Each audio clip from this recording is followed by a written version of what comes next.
ಹರೇ ಕೃಷ್ಣ. ನಮಸ್ತೆ ಸ್ನೇಹಿತರೆ, come back to my YouTube channel. ಆಹಾ ನೋಡಿ, ಈ ಥರ ಒಂದು ರೈಸ್ ಮಾಡಿ ತಿಂತಾಯಿದ್ರೆ ಇನ್ನೂ ಒಂದು ಸ್ವಲ್ಪ ಬೆಳಗ್ಗೆ ಹೊತ್ತಲ್ಲಿ ಬ್ರೇಕ್ಫಾಸ್ಟ್ಗೆ ಇನ್ನೊಂದು ಸ್ವಲ್ಪ ಹೆಚ್ಚಿಗೆ ರೈಸ್ ತಿನ್ನೋಣ ಅಂತ ಅನಿಸುತ್ತೆ. ಹೌದು, ಏನಪ್ಪ ನಾನು ತೋರಿಸ್ತಾ ಇರೋದು ಇವತ್ತು ಅಂದರೆ ಕಾಬೂಲ್ ಕಡಲೆ ಹಾಕಿ ಚೋಲೆ ಮಸಾಲ ವಿತ್ ಗೀ ರೈಸು ಹೇಗೆ ಮಾಡೋದು ಅಂತ ತೋರಿಸ್ತೀನಿ ಬನ್ನಿ. ಮೊದಲಿಗೆ ಓವರ್ ನೈಟ್ ಸೋಕ್ ಮಾಡ್ಕೊಂಡಿರೋಂಥ ಕಾಬೂಲ್ ಕಡಲೆಕಾಳಿಗೆ ಒಂದು ಸ್ವಲ್ಪ ಉಪ್ಪನ್ನು ಹಾಕಿ ಒಂದು ಎರಡು ಪಲಾವ್ ಎಲೆನ ಹಾಕ್ಬಿಟ್ಟು ಎಷ್ಟು ಬೇಕೋ ಅಷ್ಟು ಮಾತ್ರ ನೀರು ಒಂದು ಕ್ವಾಂಟಿಟಿಯಲ್ಲಿ ಇಟ್ಕೊಂಡು ಒಂದು 3 ವಿಶಿಲ್ ಹೊಡ್ಸ್ಕೊಳ್ಳಿ. ಕಾಬೂಲ್ ಕಡಲೆಕಾಳು ಚೆನ್ನಾಗಿ ನೆನೆದ್ರೆ ತುಂಬ ರುಚಿಯಾಗಿರುತ್ತೆ. ಒಗ್ಗರಣೆಗೆ ಅಂತ ನಾನಿಲ್ಲಿ ಜೀರಾ ರೈಸ್ಗೆ ಒಂದು 2 ದಪ್ಪನಂಥ ಈರುಳ್ಳಿ, 4ರಿಂದ 5 ಹಸಿಮೆಣ್ಸಿಕಾಯಿನ ತೊಗೊಂಡಿದ್ದೀನಿ. ಒಗ್ಗರಣೆಗೆ ಗೋಡಂಬಿ, ಸೋಂಪು, ಒಂದು 2 ಪೀಸ್ ಹಸು ಚಕ್ಕೆ, 3 ಲವಂಗ, ಜೀರಿಗೆ, ಒಂದು 2 ಏಲಕ್ಕಿ, ಪಲಾವ್ ಎಲೆ, ಶುಂಠಿ ಬೆಳ್ಳುಳ್ಳಿ ಪೇಸ್ಟು ನಿಮಗೆ ಕ್ವಾಂಟಿಟಿ ನೋಡಿಕೊಂಡು ಶುಂಠಿ ಬೆಳ್ಳುಳ್ಳಿ ಪೇಸ್ಟು ಎಷ್ಟು ಬೇಕೋ ಅಷ್ಟನ್ನು ತೊಗೊಳ್ಳಿ. ಮೊದಲಿಗೆ ಒಂದು ಅರ್ಧ ಹೋಳಷ್ಟು ಕಾಯಿ ಇಲ್ಲ ಕೊಬ್ಬರಿ, ಕಾಯಿ ಹಾಕಿದ್ರೆ ತುಂಬ ಚೆನ್ನಾಗಿರುತ್ತೆ. ಕಾಯಿನ ರುಬ್ಬಿ ಗ್ರೈಂಡ್ ಮಾಡಿಕೊಂಡು ಅದನ್ನು ಫಿಲ್ಟ್ರ್ ಮಾಡಿ ಅದು ಹಾಲನ್ನ ತೆಗೆದಿಟ್ಕೊಳ್ಳಿ. ಗೀ ರೈಸ್ ಆಗಿರೋದ್ರಿಂದ ಒಂದು 2ರಿಂದ 3 ಚಮಚದಷ್ಟು ಮನೇಲೇ ಕಾಯಿಸಿರುವಂಥ ತುಪ್ಪನ ತೊಗೊತಾ ಇದ್ದೀನಿ. ಒಂದು 2ರಿಂದ 3 ಚಮಚ ತುಪ್ಪನ ಹಾಕ್ಕೊಂಡು ತುಪ್ಪ ಬಿಸಿ ಹಾಕ್ತಿದ್ದ ಹಾಗೆ ಸೋಂಪು, ಏಲಕ್ಕಿ, ಚಕ್ಕೆ, ಲವಂಗ, ಗೋಡಂಬಿನ ಹಾಕ್ಕೊಂಡು ಸ್ವಲ್ಪ ಡೀಪ್ ರೋಸ್ಟ್ ಮಾಡ್ಕೊಳ್ಳಿ. ನೋಡಿ, ಡೀಪ್ ರೋಸ್ಟ್ ಆಗ್ತಿದ್ದ ಹಾಗೆ ಹಸಿಮೆಣ್ಸಿನ್ಕಾಯಿ ಹಾಕ್ಕೊಳ್ಳೋದ್ರಿಂದ ತುಂಬ ಚೆನ್ನಾಗಿರುತ್ತೆ. ಹಾಗಾಗಿ ಒಣಮೆಣ್ಸಿನ್ಕಾಯಿ ಎಲ್ಲ ಯೂಸ್ ಮಾಡ್ಕೋಬೇಡಿ.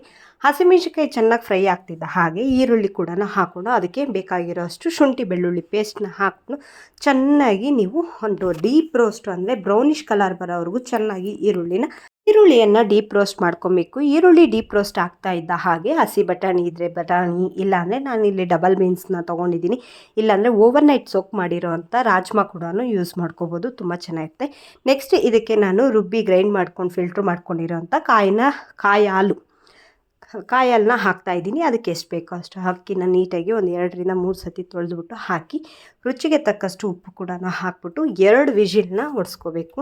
2 ವಿಷಿಲ್ ಆಗ್ತಾ ಇದ್ದಂಗೆ ಅನ್ನ ಸ್ವಲ್ಪ ಉದ್ದುದ್ರಾಗಿರಬೇಕು. ನಿಮಗೆ ಕಾಯಿ ಹಾಕಿರೋದ್ರಿಂದ ನೋಡಿಕೊಂಡು ನೀರನ್ನ ಬಳಸ್ಕೊಬೇಕಾಗುತ್ತೆ. ಯಾಕಂದರೆ 2 ಗ್ಲಾಸ್ ಅಕ್ಕಿಯನ್ನು ಹಾಕಿದ್ದೀರಾ ಅಂದರೆ 4 ಗ್ಲಾಸ್ ನೀರನ್ನು ಹಾಕಬಾರ್ದು, 3 ಗ್ಲಾಸ್ ನೀರನ್ನು ಹಾಕಿದ್ರೆ ಸಾಕು. ಯಾಕಂದರೆ ಕಾಯಿ ಹಾಲು ಹಾಕಿರ್ತೀವಿ.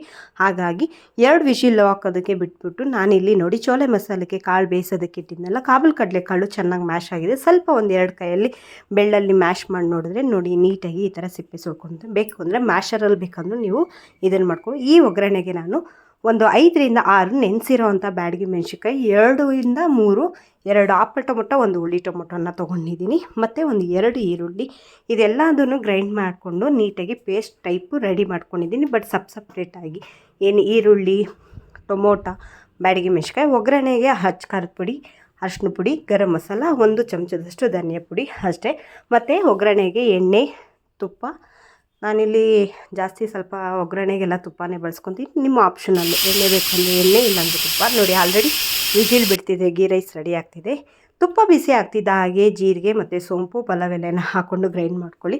ನೋಡಿ, ತೊಗೊಂಡಿರೋವಂಥ ಅಷ್ಟು ಮಸಾಲೆಯನ್ನು ಹಾಕ್ಕೊಂಡು ಎಣ್ಣೆ ಒಳಗೆ ಚೆನ್ನಾಗಿ ಬಾಡಿಸ್ಕೊಳ್ಳಿ. ಏನು ಖಾರದ ಪುಡಿ, ಗರಂ ಮಸಾಲ, ಧನಿಯಾ ಪುಡಿ ಇದಾಗ್ತಿದ್ದ ಹಾಗೆ ಗ್ರೈಂಡ್ ಮಾಡ್ಕೊಂಡಿರೋವಂಥ ಈರುಳ್ಳಿ ಅದನ್ನು ಹಾಕಿ ನೀಟಾಗಿ ಹಸಿ ಸ್ಮೆಲ್ ಹೋಗೋವರೆಗೂ ಈರುಳ್ಳಿನ ನೀಟಾಗಿ ಈ ಥರ ಕೈ ಬಿಡ್ದಂಗೆ ಬಾಡಿಸ್ಕೊತಾ ಇರಬೇಕು. ಇದು ಹಾಕ್ತಿದ್ದ ಹಾಗೆ ಟೊಮೊಟೊ ಕ್ಯೂರಿ ಮತ್ತು ಬ್ಯಾಡಗಿ ಮೆಣಸಿನ್ಕಾಯಿನೂ ಕೂಡ ಹಾಕ್ಕೊಂಡು ಒಂದು 2ರಿಂದ 3 ಕುದಿ ಬರೋವರೆಗೂ ಸ್ವಲ್ಪ ರುಚಿಗೆ ತಕ್ಕಷ್ಟು ಉಪ್ಪನ್ನು ಹಾಕಿ, ಆಲ್ರೆಡಿ ನಾವು ಕಾಬೂಲ್ ಕಡಲೆಕಾಳು ಬೇಯೋದಕ್ಕೆ ಉಪ್ಪು ಹಾಕಿದ್ದೀವಿ. ಅದಕ್ಕೆ ನೋಡಿಕೊಂಡು ನಿಮಗೆ ಎಷ್ಟು ಬೇಕು ಅಂತ ಅಷ್ಟು ಕ್ವಾಂಟಿಟಿಯೊಳಗೆ ಪುಡಿ ಉಪ್ಪನ್ನು ಹಾಕ್ಕೊಂಡು ಒಂದು ನೀರನ್ನು ಕೂಡ ಬೇಯಿಸಿರೋ ಅಂಥ ಕಾಬೂಲ್ ಕಡಲೆಕಾಳು ನೀರನ್ನೇ ಹಾಕಿ ಒಂದು ಕುದಿ ಬರೋವರೆಗೂ ಬಿಡಬೇಕು. ಒಂದು 2ರಿಂದ 3 ನಿಮಿಷ ನೀವು ಅದನ್ನು ಪ್ಲೇಟ್ ಮುಚ್ಚಿಟ್ರೆ ಸಾಕು, ನೀಟಾಗಿ ಕುದಿ ಬರುತ್ತೆ.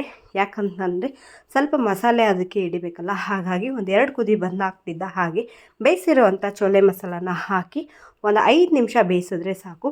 ಬೇಕು ಅಂತ ಅಂದರೆ ಇದಕ್ಕೆ ನಾವು ಕಸೂರಿ ಮೇಥಿನೂ ಕೂಡ ಆ್ಯಡ್ ಮಾಡ್ಕೋಬೋದು, ಇಲ್ಲ ಅಂದರೆ ಫ್ರೆಶ್ ಕ್ರೀಮು, ಇಲ್ಲ ಅಂದರೆ ಮೊಸರು ಈ ಥರ ಹಾಕ್ಕೊಂಡ್ರು ಸ್ವಲ್ಪ ತಿಕ್ನೆಸ್ ಬರುತ್ತೆ, ತುಂಬ ಚೆನ್ನಾಗಿರುತ್ತೆ. ನೋಡಿ, ಆಲ್ರೆಡಿ ಗೀ ರೈಸ್ ರೆಡಿಯಾಗಿದೆ.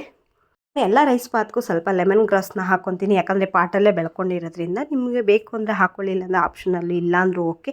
ನೋಡಿ, ಈ ಥರ ರೈಸ್ನ ತೆಗ್ದು ಸ್ವಲ್ಪ ಹುಡಿ ಆಗಿರಬೇಕು. ರೈಸು ತುಂಬ ಚೆನ್ನಾಗಿರುತ್ತೆ. ಗೀ ರೈಸ್ ಅಂತೂ ಅಲ್ಟಿಮೇಟು. ಹುಡಿ ಆಗಿದ್ದರೆ ಇದ್ರ ಜೊತೆಗೆ ನೋಡಿ 2 ನಿಮಿಷ ಬಿಟ್ಟಿರೋದಕ್ಕೆ ಕಾಬೂಲ್ ಕಡಲೆಕಾಳು ಚೋಲೆ ಮಸಾಲನೂ ಕೂಡ ರೆಡಿಯಾಗಿದೆ.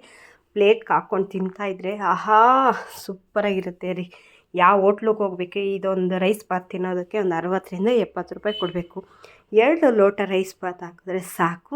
ಸೂಪರಾಗಿ ಮನೆಯಲ್ಲೇ ಮಾಡಿರೋಂಥ ಗೀ ರೈಸು ಚೋಲೆ ಮಸಾಲ ನೀವು ಕೂಡ ತಿಂದು ನೋಡಿ.